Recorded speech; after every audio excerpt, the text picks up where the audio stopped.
Obviously, high-level game. Much respect to to Shaka, and his team.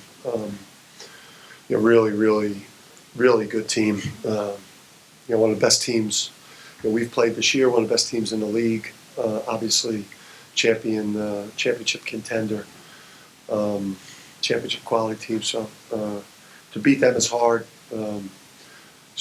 Got those guys for the second time this year. Thrilled about that. The crowd too. Crowd was awesome. Everyone was here in their seats, and the anthem. That was a cool moment to get energized the crowd a little bit. And I think our guys did a much better job of making plays and engaging the crowd. And it was an unbelievable atmosphere in here. And when you have a crowd like that and an energy like that in the building, it's hard to lose at home. So thanks to everyone that showed up today. Proud of our guys. Huge win. Dan, can you talk about the tone that Adama set early, especially with that basket where he just ripped the rebound away and put it in? And I think Shaka said, you guys out-violenced them today in terms of being a physical game. I mean, that's our identity. We talked about it yesterday. Teams, when we're at our best, we're not a team that people look forward to playing against because of what we could do on the backboard. The athleticism, the things that we can, contest at the rim, with our length. So, and the depth. But Adama's one of the best big guys in the country, and he's only a sophomore. But him and Tyrese, just to speak, the physicality that we played with today. One guy gets 24 and 15, another guy gets 18 and 15. You don't see that a lot. That's identity. Tyrese yesterday took some accountability, saying he himself needed to play with a little more energy and whatnot. Did you see him, a determined effort for him from doing that? I mean, obviously he did tonight, I guess, right? Yeah. I mean, your best players have to play well to win, especially when you play really good teams or you play in one of the best leagues in the country. So, RJ, it wasn't a clean game for him in terms of his shooting. I thought his leadership and the way he quarterbacked the team, was what we needed.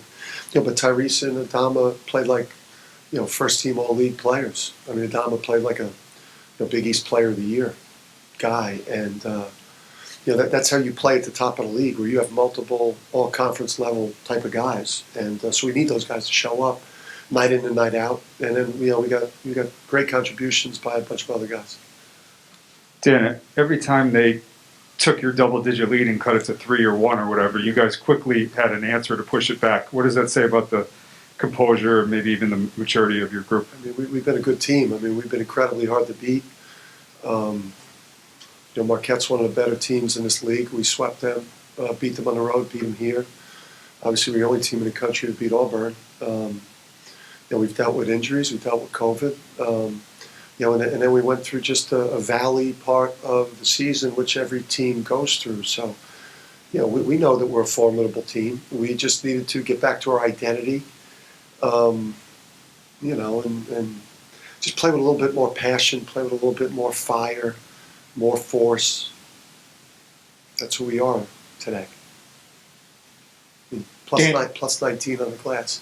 That's who we are. Dan, piggybacking off the maturity comment, you got Marquette was within 1-0 run 15 minutes in. Yeah. What did you notice that changed to pull it away? We got consistent stops. They were scoring pretty easily to start the second half. We tightened up defensively. We got the ball to Adama, and and Tyrese made some plays, but just the defense. The defense was elite, and minus losing some shooters at the line, and just we demoralized them on the backboard. Dan, Shaka said how the start for you guys was huge. Jordan was involved in that. Could you just talk about his continued development? He hit a couple threes where it looked like you were going to bust out of your suit. You were so excited. just so thrilled for him because it's this league is so tough and it's so physical, and it's being refereed really physical. I mean, these games are really they're bloody, to be honest with you. So and there's not a lot of freshmen that are minus maybe Duke, who's got guys that are going to be like the first 2 picks in the draft. There's not a lot of freshmen that play significant roles on like really good teams that are like top 20, top 25. So the fact that he was able to give us 20 minutes, huge 8 points, held up defensively for us. He's a guy that we want in that like 20-minute range, because that shooting is, it's eventually going to be elite.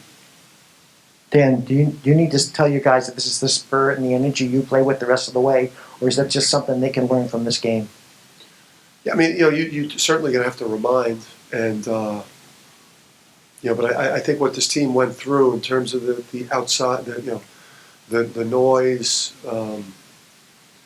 the unrest, the hysteria that goes on when you lose at UConn.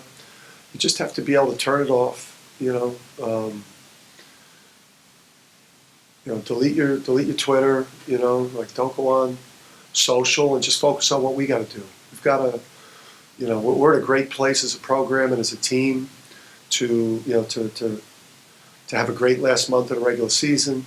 We have as good a chance as anyone to win the Big East tournament, and we're the type of team that could do damage in March. So we just need to focus on that. Turn off the outside noise and just focus on what we got to do. Dan, can you talk about Sanogo's aggressiveness and how much it opens up the offense? I know the last 3 games he had less than 5 shots attempts in the first half. Yeah, no, I like to let him get up and down a couple, especially for a big. I want him to kind of get a sweat going before we start throwing the ball inside. Especially with a big guy, you want him to kind of get up and down a little bit. Before you throw it in. I think we scrapped that today and just started throwing it in. Bleep. So listen, he's one of the best big guys in the country. We've got to play inside out, and sorry about that. Got to give him the ball all the time. The dude is a force. Then the sequence, we got a 3 from Hawkins and a 3 from Tyler early on. How much did that help kind of set a tone, get the building going, and just alleviate some pressure from other parts of the offense? Yeah, no, those help, because if you miss those, maybe it's now instead of the crowd getting into it, maybe it's the murmur or the moaning, which then kind of it's a little unnerving. So when you play at home, you got to make those so the crowd gets involved, and then it inspires your defense. But just to get what we got from the bench, to be able to get 16, that's a good starting point. I think we could. I think those guys are capable of more. The sequence inside of 2 minutes when Tyrese scores on the putback, then Andre gets the steal, then I think RJ misses, but then Andre gets the offensive rebound, another miss. Adama. Was that, you didn't score there after that, but from that sequence? But was that a good representation of sort of the identity you talk about? Yeah, I mean, we didn't sit on people's backs like we did in the Villanova game or in the Creighton game. We fought for inside position.